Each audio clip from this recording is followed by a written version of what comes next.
nuestros líderes pretenden solucionar la crisis financiera utilizando el mismo método que la provocó. Es decir, están imprimiendo más dinero para resolver el problema que surgió por imprimir mucho dinero. ¿Cuál es el peligro? Que en algún momento esto se traduzca en presión inflacionaria. No digo que el mundo vaya a regresar a inflaciones alarmantes como las de la década de los 80, 70, no. Pero en el momento en que se den las señales de inflación fuerte, ¿qué van a tener que hacer los gobiernos? Van a tener que retirar la liquidez. Entonces, retirando la liquidez, entonces se viene abajo la actividad económica, se viene abajo la industria de la construcción, se viene abajo la industria automotriz, se recorta gasto público, se disparan las tasas de interés, se meten en problemas financieros personas que tienen un alto nivel de deuda, tienen que dejar de pagar, se multiplican las quiebras y viene el círculo de la crisis. Esto es inevitable en algún momento. Hagan de cuenta, yo siempre he puesto un ejemplo en las conferencias. ¿Qué hicieron? Hablando en sentido figurado para que no quede ninguna duda. Hagan de cuenta que un día algún amigo nuestro se pone una borrachera impresionante, así, mezcla de todo, whisky, brandy, tequila, coñac, vino tinto, vino blanco, y al otro día la consecuencia inevitable, le da una cruda espantosa, está en resaca. ¿Qué tan crudo está? Imagínenselo ustedes, está tirado en cama, está pálido, no se mueve, no habla, parece cadáver. ¿Han visto ustedes alguna vez un crudo de este tipo aquí en Juárez? ¿No? No, ya no hay. Esto era antes del 2009, ya no hay. Está genial la respuesta. Ya no hay aquí en Juárez. Bueno, pero en otras partes del país sí todavía hay, y hay un montón, ¿no? Miren, la primera vez que yo vi uno me impresioné, se lo juro, estaba yo muy chavo, estaba en la secundaria, entonces hubo una fiesta en la casa de la abuela, mis primos siempre bailando, muy alegres. Llego a la fiesta y digo, ¿y los primos? ¿Dónde están los primos? En una actitud muy sospechosa, hasta en la última habitación del fondo del pasillo de la casa de la abuela. Ahí voy y les toco, abren así con mucho sigilo, y les digo, ¿qué pasó? Digo, ¿qué pasó? Entonces me agarran así la cabeza con un aventón así rápido a la habitación y la cierran. Entonces, al lado del que volteo hacia donde está la cama, uno de mis primos así tirado en esas condiciones. Dije, se va a morir. Fue lo primero que me salió, estaba yo muy chavito, se va a morir. Y los otros muertos de risa me dicen, no hombre, está crudo. O así como que ahora se le va a quitar. Hagan de cuenta, así estaba la economía mundial en el 2009, a punto de colapsarse. Entonces ustedes desesperados le dan un par de aspirinas, le dan un Gatorade, le ponen un limón con alcohol de la farmacia en el ombligo y no reaccionan, ¿no? Entonces ustedes están desesperados. Entonces es como si alguien de repente les dijera, oye, ¿por qué no le preguntas al cantinero de la esquina? Y ustedes dicen, pero ¿cómo le voy a preguntar al cantinero? Pregúntale, ellos los levantan del ataúd, hacen milagros con los crudos, ¿no? Entonces llega el cantinero y sin ninguna clase de aparato, porque ya había llegado el doctor ya lo había examinado, ya le había puesto el suero, había recomendado la inversión en infraestructura que hicieron casi todos los gobiernos en el 2010, inversión productiva, el suero. Ya se había ido el médico, pues llega el cantinero sin ninguna clase de aparatos, no se toma la molestia de examinar al amigo, lo único que ve, abre la puerta de la habitación y el cantinero observa 30 segundos al crudito y les dice a ustedes, lo voy a levantar. Ustedes dicen, pero ¿cómo lo va a levantar? Si el médico no pudo, lo voy a levantar. Y entonces el cantinero les dice, tráete una michelada con clamato.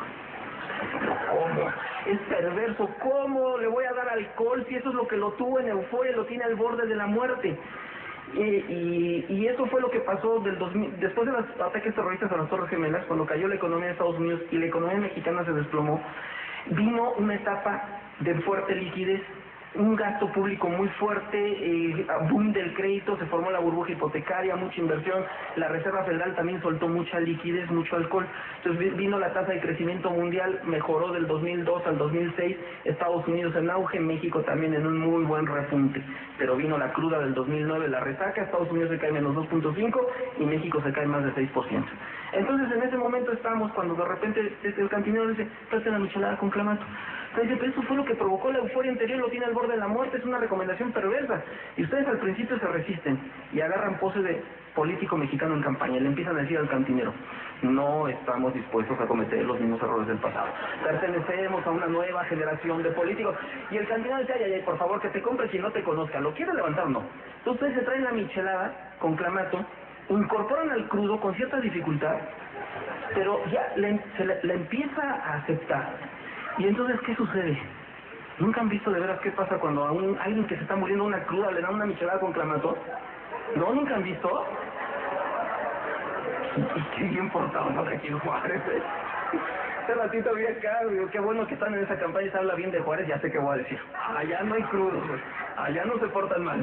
Bueno, pues se levantan del ataúd, de veras, es impresionante, ¿no? Entonces, ¿qué han hecho con la economía mundial? Ustedes ya ven que el cantinero ya lo incorporó y le dice a ustedes, se va a levantar, queremos una tasa de crecimiento alta, ¿no? En el 2012 queremos una reactivación fuerte porque lo vamos a llevar a otra fiesta, la fiesta de las elecciones presidenciales, ¿no? Entonces el cantinero dice, tráiganse una botella de tequila. Ustedes al principio con cierto resquemor, oye, no, pero ¿cómo? Mira, nada más 2 caballitos de tequila, un toquecito de liquidez, un poquito de liquidez nada más para estimular la demanda efectiva, que la demanda genere consumo, pago de salarios, más inversión, más contratación de trabajadores, más salarios, más consumo, y ya se va a parar a caminar. Y entonces las industrias clave van a entrar en un repunte sensacional. Y entonces le suministran los caballitos de tequila. ¿Ok? Eso es lo que dice la teoría. Eso es lo que dijo el cantinero. Les advirtió que no se les pase la mano, porque si no van a provocar, lo van a volver a emborrachar. Y después una crisis más grave que la anterior. Bueno, con las cifras que les presenté, ¿cuál es la conclusión? Se les está pasando la mano, o sea, ya están emborrachando la economía mundial. Miren, este gráfico del Fondo Monetario Internacional refleja muy bien lo que les quiero decir. Vean, después del desplome del 2009, vino el levantón por la inyección de liquidez, porque desde febrero del 2009 que Obama tomó posesión, empezó a trabajar con la Reserva Federal y empezaron a fabricar dólares. Entonces entra la liquidez, viene el repunte en la economía de Estados Unidos, viene el repunte en México. ¿Qué ha pasado? No ha sido fácil, ha habido ciertos tumbos, ¿no? Pero aún así se ha mantenido la actividad económica mundial. ¿Por qué? Háganme cuenta, de repente ya camina el crudo, ¿no? Fuerte en el 2010. Y en el 2011 amenaza con tropezarse, con caer en crisis. ¿Qué pasó? Ustedes se alarman. No, es que el gobierno griego a lo mejor declara la moratoria de pagos. ¿Y a mí qué me importa el gobierno griego? No, pues es que si los bancos alemanes, franceses, ingleses, los más poderosos de la Unión Europea, aprovechando toda la liquidez que soltó el gobierno de Estados Unidos con una tasa de interés de casi 0%, pusieron el negocio de su vida. Captaron esa liquidez, esa inyección de dólares, esos caballos de tequila, pagando tasas de casi 0, y le prestaron ese dinero a gobiernos o compraron bonos de gobiernos quebrados, cobrándoles tasas de interés de 20-30% más, ¿no? Y entonces si quiebran estos gobiernos, pues ustedes hacen tambalear a la banca europea. ¿Qué hacemos? Otro caballito de tequila. Se vuelve a levantar, vuelve a caminar contigo. Otra vez se tropieza. ¿Qué pasó? No, es que Estados Unidos está muy endeudado también por todos estos rescates, por toda esta liquidez, y amenaza con declarar la moratoria de la deuda. Oye, no, qué grave. Nunca un país poderoso ha declarado la moratoria. Eso es para los amolados, para los emergentes. No, sería desastroso. ¿Qué hacemos? Otro caballito de tequila. Y así se la han pasado. Así han estado diciendo. Ya hay debate dentro de la Reserva Federal, que está integrada, ustedes saben, por varios poderosos bancos. Algunos banqueros de la Reserva Federal ya están pensando que puede haber otra crisis. Y dicen, oye, ya no, ya es demasiado alcohol. Y el cantinero principal, el doctor Bernanke, el presidente de la Reserva Federal, con los bancos más poderosos, dicen, sí, estamos conscientes de los peligros que esto conlleva, pero vamos a continuar inyectando caballitos de tequila.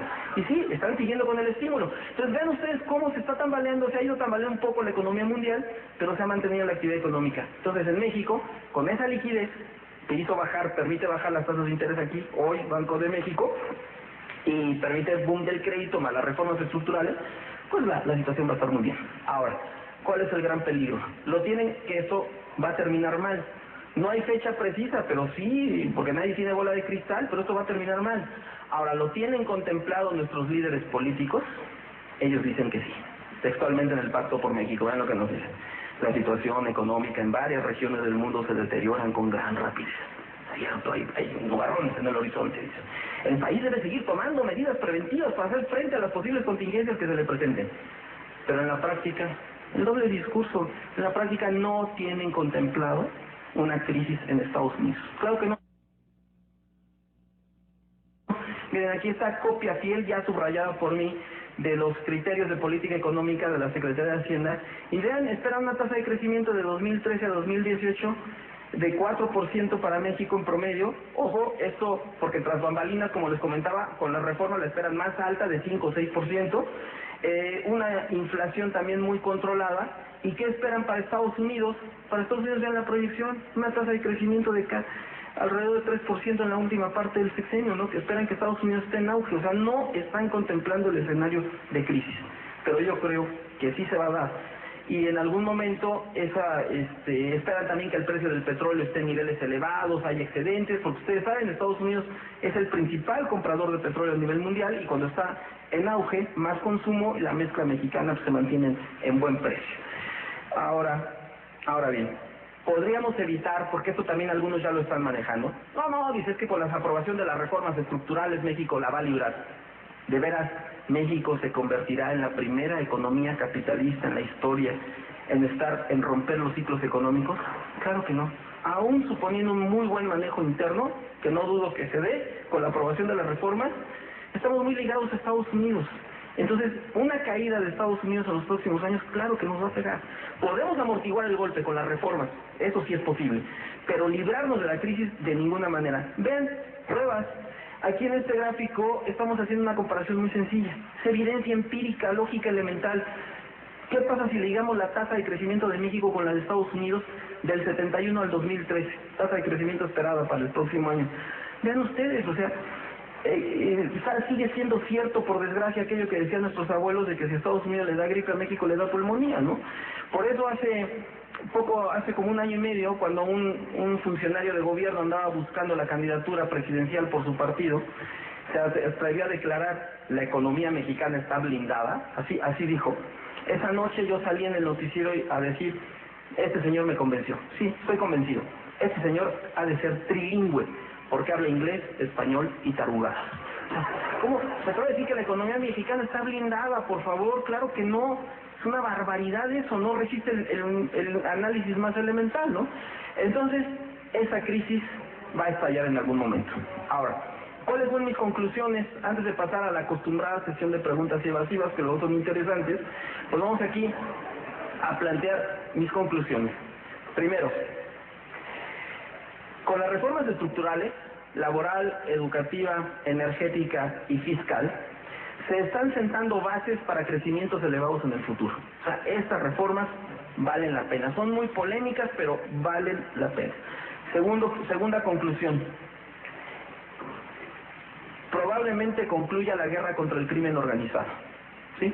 La razón, no sé, el expresidente Calderón en la administración pasada hizo lo más difícil, hizo lo más complicado. Por eso de alguna manera le costó el poder a los panuchos. O sea, sí, el número de víctimas, la sensación en la población, les costó. Fue una de las razones por las cuales les costó perder las elecciones en el 2012.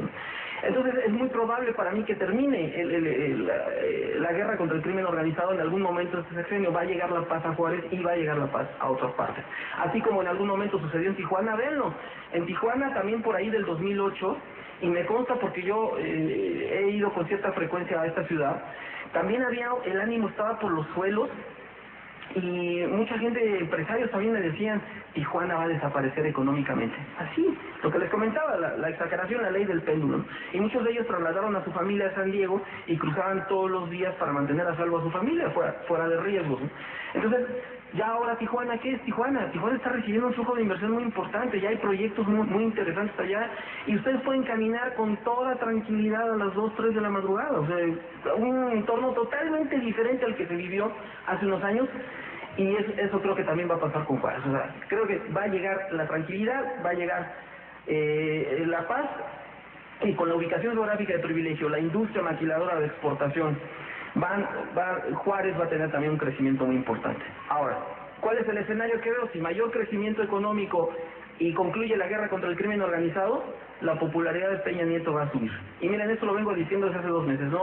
No sabía yo del gordillazo que ya le ayudó en su imagen, pero va a subir todavía más. Se puede convertir en uno de los presidentes más populares de las últimas décadas en México. Ahora, tercera, el caso Colombia. ¿Por qué? Aquí es importante detenernos un poquito. ¿Por qué creo en la pacificación del país? Bueno, es una estrategia muy similar a la que se siguió en Colombia. De hecho, los principales asesores de Peña Nieto ya son estrategas que tuvieron mucho que ver con el proceso allá en Colombia. ¿Cómo está la situación actualmente en Colombia? Vean un libro también reciente. Los expertos dicen esto: actualmente en Colombia no se observa la violencia urbana que se registraba en los años 80 y a comienzos de los 90. Ya no hay más toques de queda o prohibiciones para transitar por las calles. Ya no hay capos famosos. Sin embargo, Colombia sigue siendo uno de los mayores productores de cocaína del mundo. Es decir, la estrategia está enfocada a terminar con los grandes cárteles, las grandes mafias. Esto permite la pacificación, se acaban las extorsiones, los negocios vuelven a funcionar en forma normal. Si se combina con otras reformas, que es el caso de Colombia y está siendo el caso de México, la economía vuelve a repuntar, pero se quedan los capitos, o sea, sigue el tráfico, ¿no? Pero vean qué sucedió en Colombia, conforme se fue ganando la guerra contra el crimen organizado, con otro proceso de reformas, fue aumentando la tasa de crecimiento. Y por eso el expresidente Álvaro Uribe fue el más popular de América Latina, o sea, le ganó al populista de Hugo Chávez en cuestión de popularidad, ¿no? Y eso que no tenía él ni el carisma ni la derrama de dinero que tuvo Chávez en Venezuela, y aún así fue el más popular de América Latina. Ya después cayó la tasa de crecimiento en Colombia, arrastrada por la crisis mundial, pero ha vuelto a tener un repunte importante y para 2013 se espera una tasa de crecimiento de 4.4%. Ese escenario estoy viendo en México. Ahora, otra conclusión. Sin embargo, la próxima crisis global va a ensombrecer esos logros. O sea, se le va a venir la noche a los priistas, ¿eh? Porque algunos de ellos, obviamente muy emocionados, me decían, hay que prepararnos para 70 años de PRI otra vez. Pero así me decían los panistas. No, los panistas también andaban cuando Vicente Fox ganó en el 2000. Ya nada más les faltaba decir que para el 2006 los voladores de Papantla iban a ser inalámbricos. No sé si. Y un panista destacado en Tijuana me dijo lo mismo, así muy orgulloso, me dice, hay que prepararnos para 70 años de PAN. Le digo, uy, lo dudo, le digo, porque ya entramos a la etapa, como decía Cedillo, soltó una frase de oro en su último discurso, dijo, se acabó la etapa del ganador eterno y del perdedor eterno. Y entonces, obviamente, pues como todo partido político, pues ahora el PRI aspira a hacer lo que sea necesario para mantenerse el mayor tiempo en el poder, pero la próxima crisis, si es más grave que la anterior, pues obviamente va a ensombrecer los logros del actual gobierno. ¿Y qué podría suceder? Según yo voy a decir algo muy polémico, pero estoy convencido. Si la próxima crisis es más grave que la anterior, entonces va a aumentar la irritación hacia los partidos políticos. Esto podría abrir la puerta para la llegada al poder de un candidato independiente en el 2018. Ojo, ¿eh? Esto ya está aprobado, la reforma política se aprobó en la última etapa de Felipe Calderón, y ya está en la Constitución, falta la ley reglamentaria. ¿Cuál es uno de los compromisos del Pacto por México? Lo cito textual. Para poder instrumentar plenamente la nueva reforma política, se aprobarán las siguientes leyes. Compromiso número 93, ley reglamentaria de las candidaturas independientes. Entonces esto entra en vigor en el año 2016. Entonces si los agarra en un entorno de crisis, señores, la gente va a salir a votar con el hígado, por resentimiento. Entonces van a empezar a ver con buenos ojos la posibilidad de que llegue un independiente al poder. Aquí está textualmente la página del Pacto por México, subrayada por mí, pero ahí está, ¿no? Otra vez ratificando esto de que para poder implementar la nueva reforma política van a aprobar la ley reglamentaria de las candidaturas independientes y ya se está empezando a cocinar en el Congreso el reglamento. Otra conclusión. Entonces, después de la tormenta indudablemente vendrá la calma. Y entonces México tendrá las tasas más altas de crecimiento de toda su historia, alrededor de un 7-8%. Y entonces por eso les digo que México, para mí, sí se convertirá en la joya de América Latina. Insisto, comparto el optimismo de varios académicos, de varios inversionistas a nivel internacional, pero a diferencia de ellos, lo único que pienso es que México sí va a llegar a la cima, sí va a ser potencia mundial, pero el camino no va a ser nada fácil.